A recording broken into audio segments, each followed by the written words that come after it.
지난주에 이어서 거짓 선생들의 유혹과 그들의 유혹에 따라가는 자들에 대한 경고의 말씀입니다. 우리가 지난 시간에 살펴본 대로 베드로 사도는 거짓 선생들의 대표적인 예로 발람을 예로 들었습니다. 민수기 21장 22장에 보면 이스라엘이 출애굽한 후에 가나안으로 가기 위해서 아모리 족속의 땅을 지나가야 됩니다. 그러다 보니까 아모리 족속의 그 왕, 지금으로 말하면 굉장히 족속 같은 조그만 마을들인데 시온 왕에게 우리가 여기를 지나가서 가나안을 가야 되니까 길을 좀 비켜주십시오라고 부탁을 합니다. 그런데 이 시온이 길을 내주기는커녕 오히려 이스라엘을 쳐서 멸망시키려고 합니다. 이에 이스라엘은 하나님의 명령에 따라 아모리 족속을 칩니다. 이러한 소문이 모압 평지에 이르다 보니까 모압 왕, 지난주에 말한 그 발락이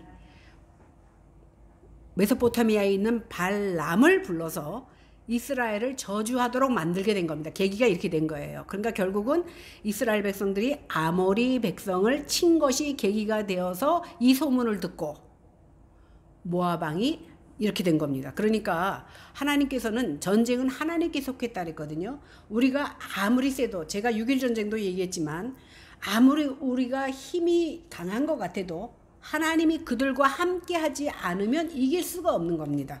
그래서 모압 왕 발락이 발람 선지자에게 많은 뇌물을 주어서 이스라엘을 저주하게 이르렀습니다. 그런데 하나님이 역사하셔서 발람이 이스라엘을 저주하는 말을 하고 있는데 입에서는 무슨 소리가 들려요? 축복하는 소리가 들린다는 거예요.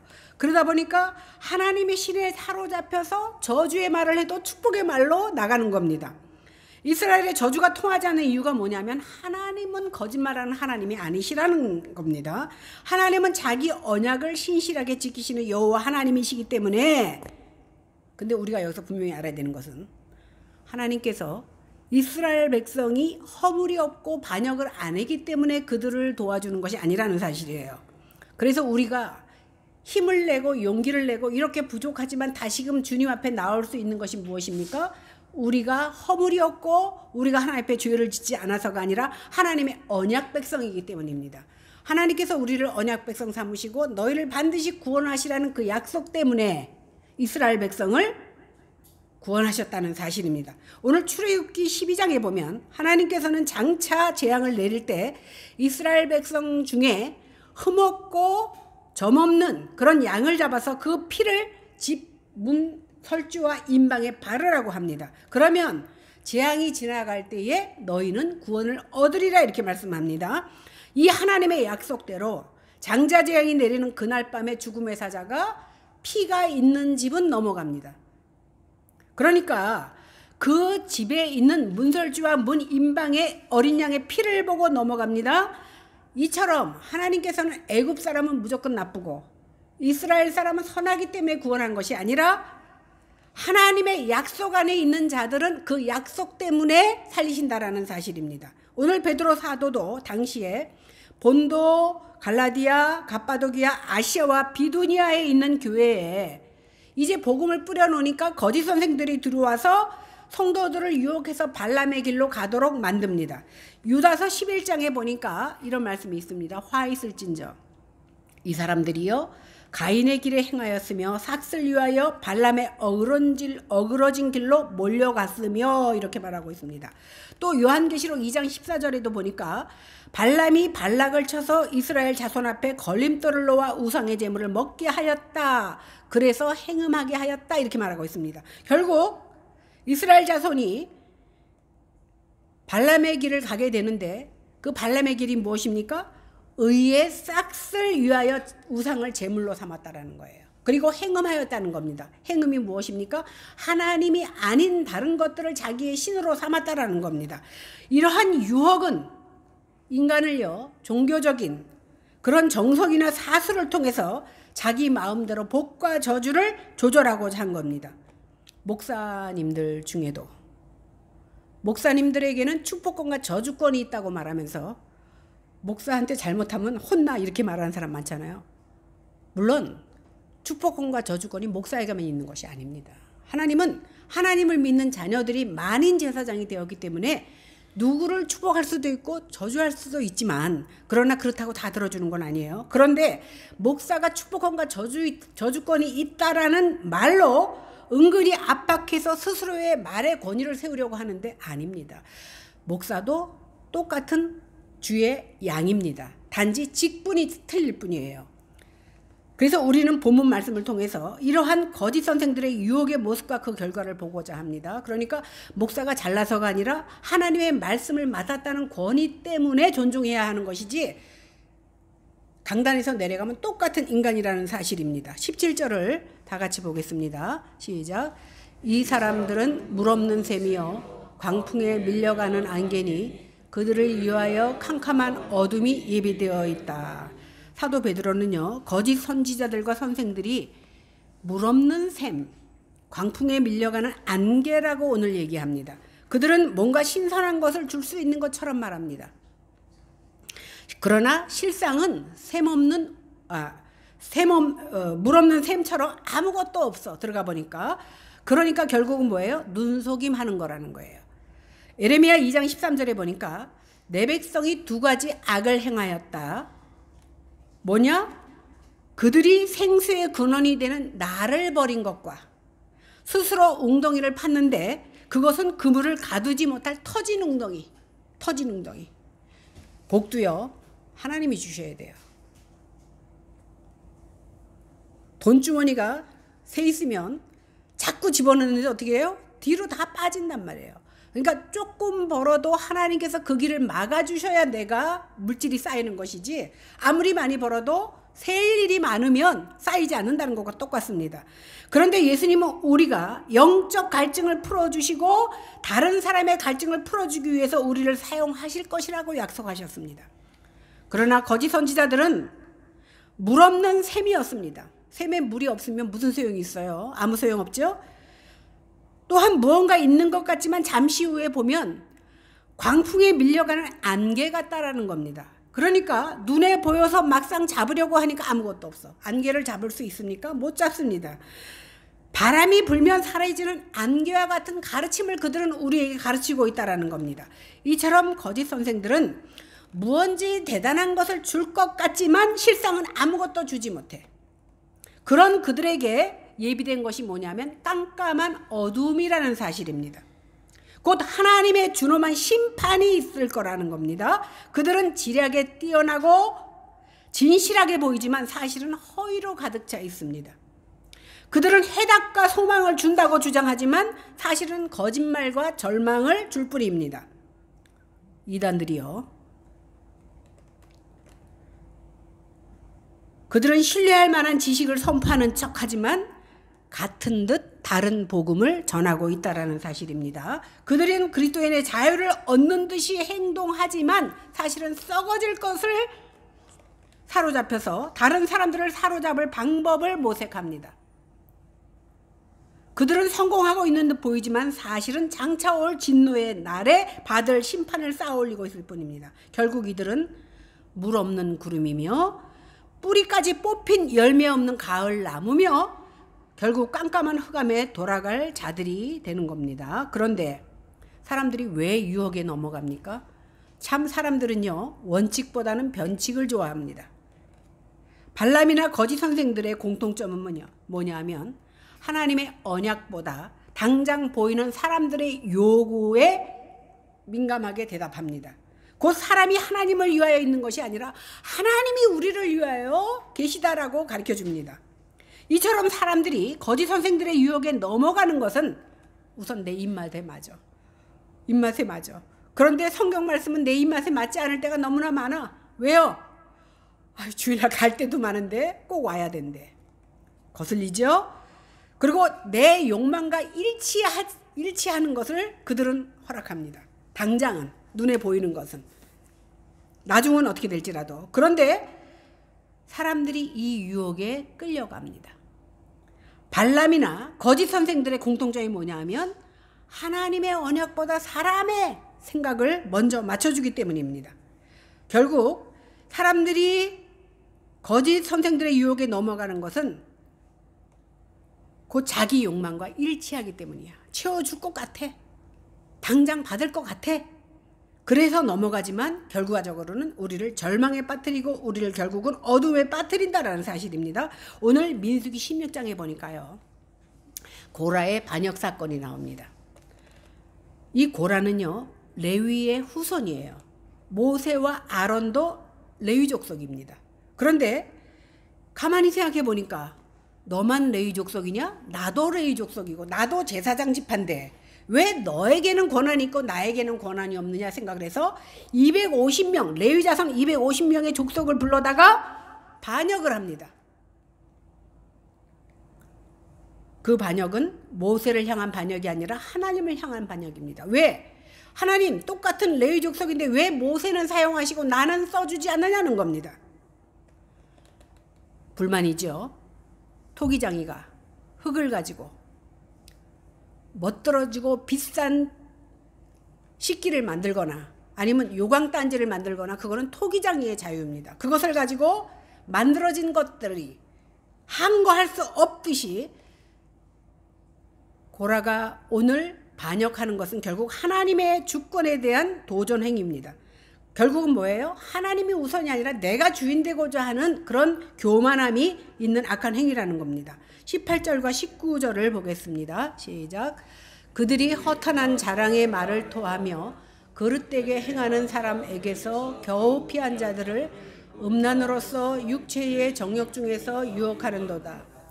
그들에게 자유를 준다 하여도 자신들은 멸망의 종이니 누구든지 진 자는 이긴 자의 종이 됨이라. 베드로는요. 거짓 선생들이나 거짓 선지자들이 겨우 피하여 나온 자들에게 또다시 음란으로서 육체의 정욕으로 유혹한다라고 오늘 책망하고 있습니다. 그럴듯한 이야기를 지어내는 그들의 교활한 본성을 드러내는 겁니다. 그들은 말합니다. 야, 니네 예수 믿고 교회 나왔으면 복 받아야 될 거 아니야. 그 말이 좋지. 니네 예수 믿으면 이제부터 고난의 시작이야. 복음 때문에 이제는 고난을 감수해야 돼. 어떤 말이 듣기 좋아요? 복 받는단 말 듣기 좋잖아. 니네 자녀가 잘 돼. 사업이 잘 돼. 내가 이렇게 말을 하면 얼마나 듣기 좋습니까? 그러니까 니네들이 하나님 앞에 나왔으면 복 받아야지 오히려 고생하는 것이 무슨 구원이냐. 니네 자유 뺏기는 것 잘못된 복음이야. 이렇게 가르쳐주는 겁니다. 그러니까 너희가 자유롭게 세상도 즐기고 복음도 받으면 더 좋지 않느냐 이렇게 말합니다. 그럴듯하지요? 이것이 진정한 자유라고 하면서 겨우 세상에서 벗어나서 하나님의 말씀을 잡은 자들에게 집중적으로 유혹합니다. 특별히 새신자들에게. 그들의 말은 진리보다 더 진리처럼 들립니다. 왜? 내 입맛에 맞거든요. 그러니 그럴싸한 설교와 달콤한 가르침에 마음을 뺏기는 것이 무리가 아닙니다. 똑똑할 것 같은 사람, 아주 똑똑하고 박사들이 왜 이단으로 빠집니까? 그럴듯하거든요. 그러나 내 귀를 즐겁게 하고 내 마음을 흡족해가는 거짓 교훈에 마음을 두는 것이 아니라 참 진리이신 주님의 말씀에 귀를 열어야 됩니다. 왜 그러냐면 우리 인생 짧아요. 그죠? 언제 우리가 70이 됐습니까? 금방이잖아요. 이제 오늘 칠순 맞으신 우리 이경수 집사님 축하하는데 나이 먹은 거를 축하한다니까 좀 웃기지만 죽음에 한 발짝 더 가까이 가셨습니다. 솔직히 말하면 그렇잖아요. 그러니까 우리는 남은 인생 이제 얼마 남지 않았어요. 그럼 무엇을 위해 살아야 돼? 영원한 삶을 위해서 살아야 되는데 우린 여지껏 돌아가다 보니까 영원한 삶은 어디 갔는지 모르고 나를 위해서 살아왔던 인생을 우리는 돌이켜야 되는 줄로 믿습니다. 출애굽 때도 마찬가지입니다. 이스라엘 백성들이요. 종살이하던 애굽에서만 나오면 이제는 고생 끝, 행복 시작인 줄 알았어. 그죠? 종살이에서 벗어나니까 이제는 행복 시작이다 그러고 나왔는데 나와보니까 광야네. 제가 가봤잖아요. 진짜 돌멩이밖에 없어. 모래하고 돌멩이밖에 없어. 나무도 띄엄띄엄 있으니까 얼마나 뜨겁습니까? 사막에서. 그런데 사흘 길을 가도 물이 없네. 목이 얼마나 타요. 그렇다고 그 사람들이 물을 짊어 갖고 나온 들 얼마나 짊어 갖고 나왔겠어요. 200만 명이 나왔는데. 그러다 보니까 모세를 원망합니다. 목이 타니까 원망해. 그뿐입니까? 또 출애굽 10장에 보니까 고기 생각이 나. 하나님께서 그 만나를 주는데 매일 똑같은 것만 먹어보세요. 맨 처음엔 맛있지만 자꾸 삼시세끼 그것만 먹으면 실증나는 게 인간이잖아요. 고기 생각이 나니까 또 모세와 아론을 원망합니다. 뭐라고 원망합니까? 애굽 땅에서 고기가마 옆에서 우리가 마음껏 고기 먹었던 때를 그리워합니다. 그러니까 뭐라 그래? 니네들 우리를 살려준다고 애굽에서 내려왔고는 이렇게 고기도 못 먹고 고생만 하게 만드냐? 우리를 애굽에 도로 가게 해달라고 생떼를 씁니다. 그들이 말하는 자유는 하나님 없어도 좋아. 배불리 먹고 잠 잘 자고 그러면 그러면 축복이지. 왜 여기까지 데리고 나와서 우리를 고생시키냐고 원망합니다. 여러분 생각해 보세요. 창세기 보면 인간이 처음으로 범죄한 사건이 무엇입니까? 사탄이 꼬시죠. 너희도 하나님처럼 될까 하노라. 하나님에서 벗어나서 자유롭게 살라는 거예요. 그런 우리 인생이 어떻게 되었습니까? 자유로워졌습니까? 오히려 사망이라는 것을 짊어지고 살아야 되는, 자유는커녕 도리어 죄의 종이 되고 말았습니다. 자유가 아니라 마귀의 종이 되어서 영원히 깜깜한 지옥에 갈 수밖에 없는 저희들이 된 겁니다. 그렇다면 여기서 제가 잠깐 말씀드릴게요. 많은 사람들이 왜 하나님이 사랑의 하나님이라면 그저 천국만 만들어 놓고 누구나 다 예수 믿게 해주면 되는데 누구는 천국 가고 누구는 지옥 가게 하느냐? 여러분, 아담이 범죄한 순간부터 우리는 다 지옥행이에요. 너나 나나 지옥행이야. 그런데 하나님께서 당신의 독생자 예수를 불러보내서 그를 믿는 자마다 지옥에 살아야 마땅한 저희를 천국행으로 바꿔주신 거예요. 그 은혜가 감사한 거지 그것을 원망해서는 안 된다라는 겁니다. 그렇다면 진정한 자유가 무엇입니까? 진정한 자유는요, 우리가 그리스도 예수 안에서 구원받는 것, 이게 진정한 자유야. 왜? 지금 사는 것은 누구나 고난입니다. 육체를 입고 사는 동안 우리는 수고하고 땀을 흘릴 수밖에 없어. 왜? 원죄를 가지고 있기 때문에. 그러나 육체를 벗어났을 때 진정한 자유를 누리는 영원한 삶이 보장되어 있기 때문에 그 영원한 삶을 위해서 우리가 이 자리에 나와 있다라는 겁니다. 이것이 참된 자유입니다. 그것을 아는 마귀는 계속해서 여호와의 기름 부음 받은 자들에게서 우리를 끊어내려고 하는 겁니다. 사탄의 뜻이 뭔지 아세요? 회방꾼이에요. 방해자, 회방꾼. 결국 우리가 하나님 앞에 나가는 것을 회방하고 우리가 하나님 앞에 하나님 나라에 가기를 방해하는 것이 바로 사탄의 사명입니다. 베드로 시대뿐 아니라 오늘날도 거짓 선생들은 우리들을 유혹하여 자기가 주인 되어 자유하는 인생을 살도록 합니다. 야, 인생 얼마 남았어. 너도 너에게 선물 좀 해. 우리 친구가 얼마 전에 저한테 그러더라고. 너는 너무 너를 혹사시키는 것 같다고 너한테 선물을 하래. 자기한테 나한테 자유를 주고 마음껏 살고 딴 사람들처럼 친구들 만나서 막 웃고 떠들고 마시고 막 놀러 다니고 그러라는 거예요. 참 좋은 말이죠. 그죠? 그렇게 살고 싶지 않은 인생이 어디 있겠습니까? 그러나 참된 자유가 어디 있는 것을 아는 사람은 그 참된 자유를 누리기 위해서 자기의 인생을 절제하는 겁니다. 왜? 저축하는 거예요. 돈을 아무리 많이 벌어도 먹고 싶은 거 다 먹고 쓰고 싶은 거 다 쓰고 살면 나중에 어떻게 될지 몰라.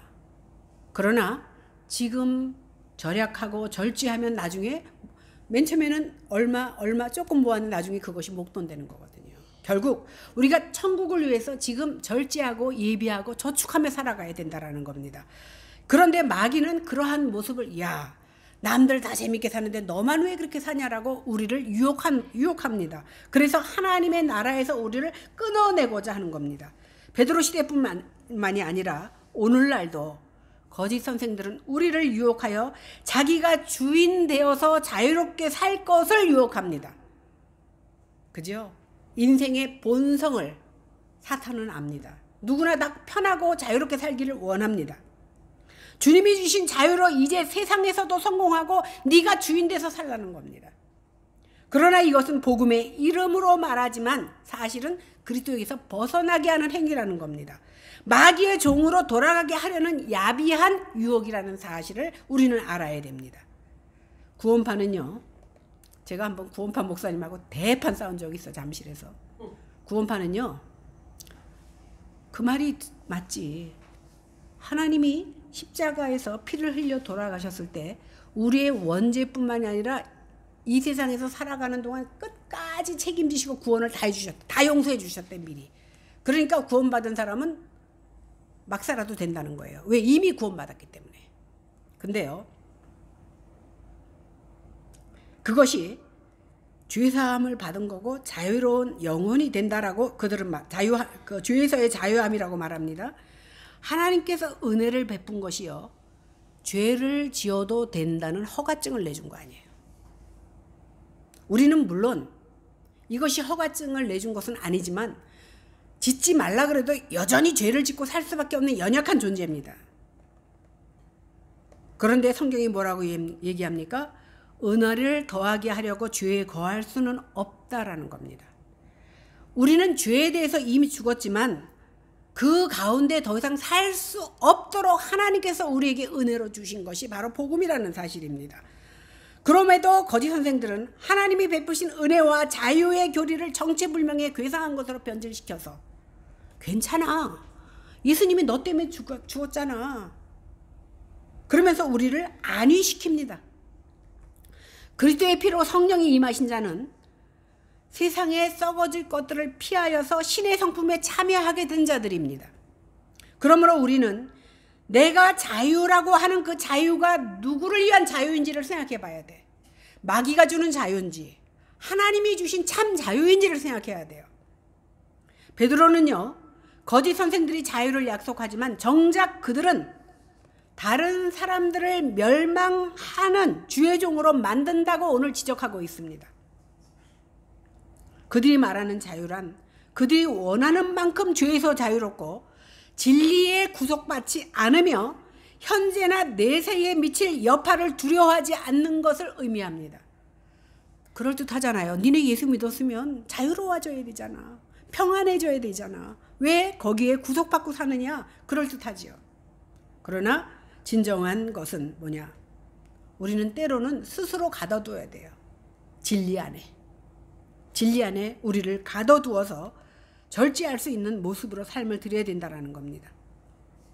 이런 그들에 대해 베드로서는 로마서 6장 16절을 인용해서 이렇게 결론을 내립니다.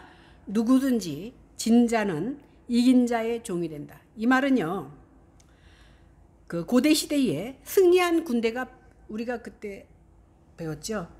승리한 군대는요, 패배한 군대를 조기 엮듯이 엮어서 끌고 갑니다. 그 말에서 비롯된 말입니다. 이처럼 거짓 선지자와 거짓 선생들이 그리스도의 종으로 그분을 섬기지 않는다면 분명 죄와 그 주인을 섬기는 것입니다. 우리가 그리스도 안에 있으면 그리스도의 종입니다. 그리스도께서 사탄을 이기심으로 우리를 그리스도의 종으로 삼으셨는데, 그러나 옛날 모습으로 다시 돌아간다면 우리는 그리스도의 종이 아니라 사탄의 종노릇을 하고 있는 것입니다. 결국 마귀의 종이 된다라는 겁니다. 그래서 누구의 자유를 구하고 있는지 우리는 생각해야 된다고 말하고 있습니다. 20절을 다 같이 보겠습니다. 시작. 만일 그들이 우리 주 대신 구주 예수 그리스도를 알므로 세상의 더러움을 피한 후에 다시 그 중에 얽매이고 지면 그 나중 형편이 처음보다 더 심하리니. 중국 가면요, 중국 사람들은 꼭 돈을 셀 때 이렇게 하고 확인을 하더라고. 왜냐하면 위조 지폐가 많아서 그런 것 같아. 근데 우리나라는 별로 위조 지폐 없어 그런지 막 주면은 그냥 넣잖아요. 만약에 진짜 지폐 속에 5만 원짜리 지폐가 이만큼 있는데 그 사이사이에다 위조 지폐를 몇 개 두면 어떻게 돼요? 구별 못하면 실제 그게 진짜인지 가짜인지 모르잖아요. 마치 거짓 선지자들이 자신들이 거짓인 것을 드러내면 아무도 안 따르잖아요. 근데 진짜 지폐 속에 위조 지폐가 들어가 있는 것, 그러니까 예수님을 부정하지도 않아. 하나님을 찬양해, 말로는. 그러면서 가짜이니까 우리가 구별을 못하는 거거든요. 그죠? 그러니까 잠깐 진정한 그리스도인인 것처럼 그들이 행세는 할 수 있지만 결국에는 말과 행실과 결론적으로 보면 그들이 이단인 것이 드러날 수밖에 없습니다. 마태복음 12장 43절 45절에 보니까 예수님께서 뭐라 그러냐면 귀신 들린 사람에게서 귀신 하나를 쫓아냈어. 그러니까 집이 뱄어. 저 집 뱄네. 요번에는 7 귀신이 들어와. 자기 집 문단속을 잘 못하니까 빈집에 7 귀신이 들어온다라는 거예요. 그래서 우리 주 대신 구주 예수 그리스도를 알아서 세상의 더러움을 피했는데 진리를 머리로만 알고 가슴으로 영혼으로 받아들이지 못하다 보니까 머리는 이만해졌어. 그런데 믿음이 없어요. 아는 거는 엄청 많아. 제가 옛날에 진짜 어떤 사람 아세아 신학교 가는 거 추천서 써준 적이 있어요. 약속하고 추천서 써주고 이제 교회 열심히 나오기로 써주고 한 주인가 나왔죠. 어머, 머리가 좋은지 성경은요 저보다 더 많이 알아요. 어려운 구약 성경 우리가 다 외웁니까? 그냥 다시 보고 그 사람은 줄줄줄 외워. 근데 머리는 커져서 학교는 갈 수 있을 거예요. 그러나 그 안에 복음이 진정 들어오지 않으면 진정한 복음 안에서의 자유를 누릴 수 없는 겁니다. 오늘 거짓 선지자들이 진리를 머리로만 알았어. 영혼으로 몸과 마음과 영혼에 변화되지 않은 겁니다. 그러니까 그들은 진리를 듣지 못한 사람만 못해요. 진리가 무엇인지로 머리로 판단했음에도 불구하고 그 길을 가지 않는다는 것은 뭐예요? 결국은 알고도 죄를 짓는 겁니다. 따라서 이들이 아무리 많은 지식을 알고 있다 그래도 도리어 그들 스스로를 정죄하게 만드는 거예요. 차라리 모르면 몰라서 그렇다고는 하죠. 그래서 나중 형편이 처음보다 더 심하게 됩니다. 이 모습이 바로 거짓 선지자들과 거짓 선생들의 모습이라고 베드로는 말합니다. 여러분, 이단들요 시작할 때 아무것도 모르고 시작하지 않아요. 복음을 접하고 말씀을 깨닫고 하나님을 알고 거기서 비틀어서 변칙으로 만든 것이 이단입니다. 그러니까 다 틀린 게 아니에요. 그 중에 일부를 달리해서 가리키는 것이 바로 이단이라는 사실입니다. 그들이 아는 진리에 관한 지식이 도리어 그들을 정죄시킨다. 오늘 성경은 말합니다. 그러면 그 나중은 처음보다 더 심하게 됩니다. 이것이 바로 거짓 선생들의 모습입니다.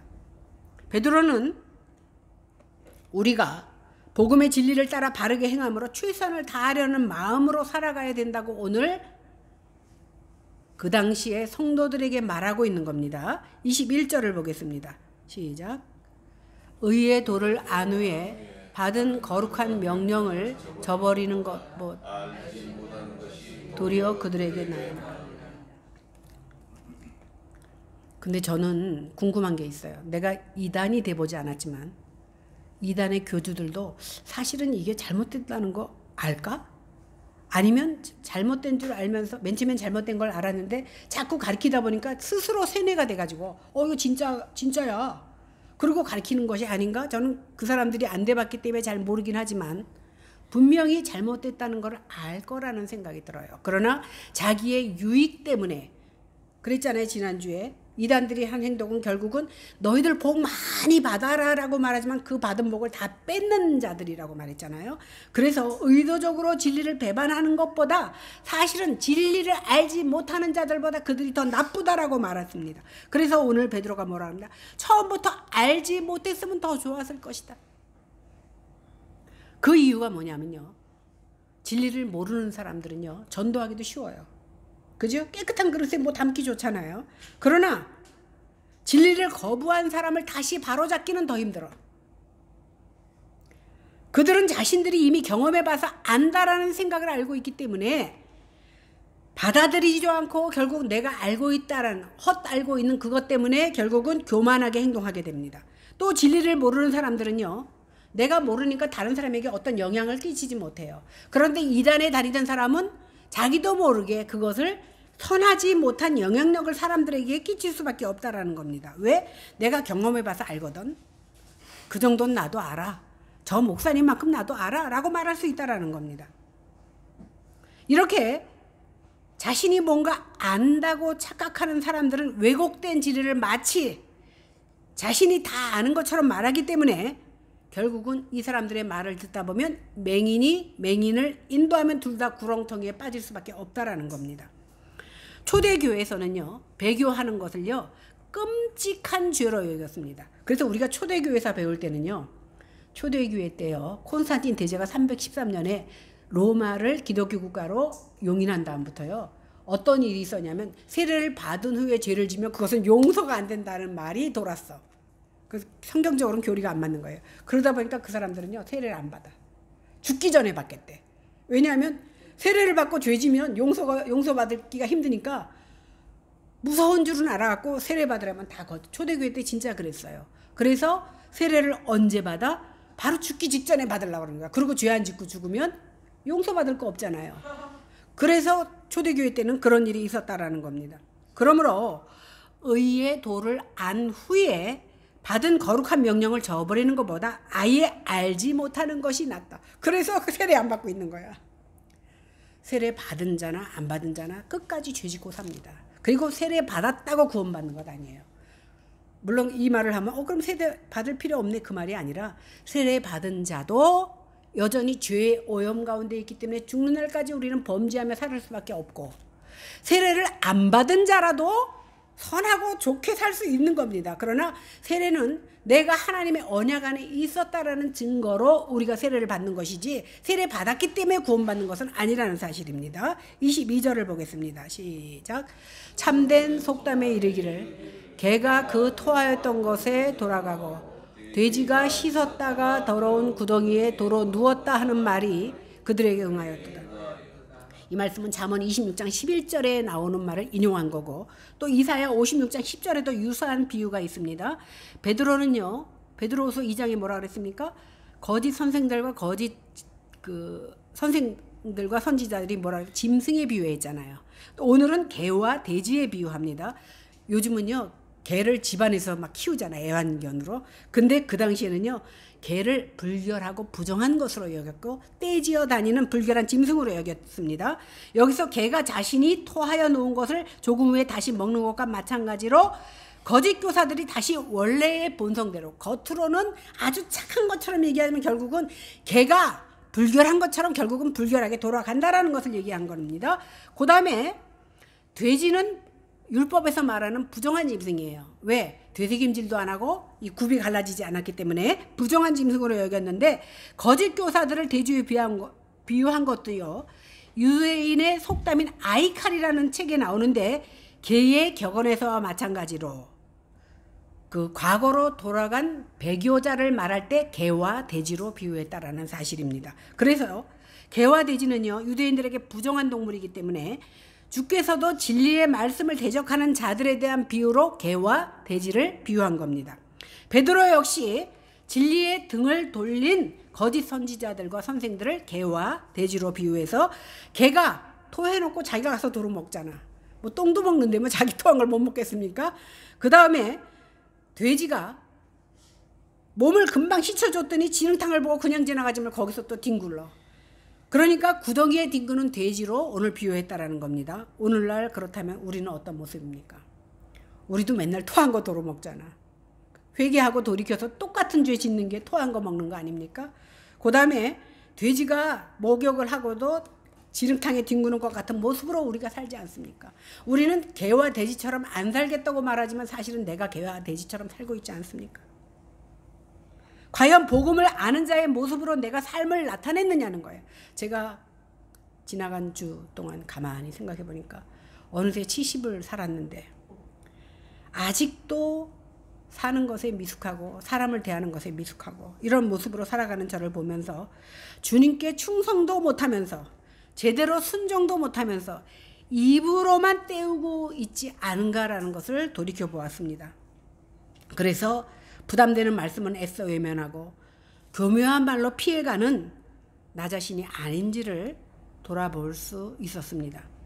이 시간 성령 하나님께서 우리에게 전해주셔서 거짓 선생들의 유혹에 우리가 빠지진 않겠지만 복음 안에 있기 때문에 그러나 언제 우리가 어떻게 연약한 모습이 될지 모릅니다. 그래서 우리는 날마다 방심하지 말고 주님 앞에 기도해야 됩니다. 그래서 주님이 다시 오실 그날까지 믿음을 지키며 살아가는 저와 여러분들이 되시기를 주님의 이름으로 간절히 축원합니다. 기도하겠습니다. 하나님 고맙습니다. 말씀을 받을 때는 아멘이요. 생활에 들어가면 노멘입니다. 말씀을 받을 때는 옳습니다 하고 말하지만 내 생활 속에서는 내가 주인 되어 살아갑니다. 하나님 이러한 저희들을 불쌍히 여겨주시고 주의 말씀 가운데 승리하며 삶을 사는 저희들 다 되게 도와주시옵소서. 감사드리며 예수님 이름으로 간절히 기도하옵나이다. 아멘.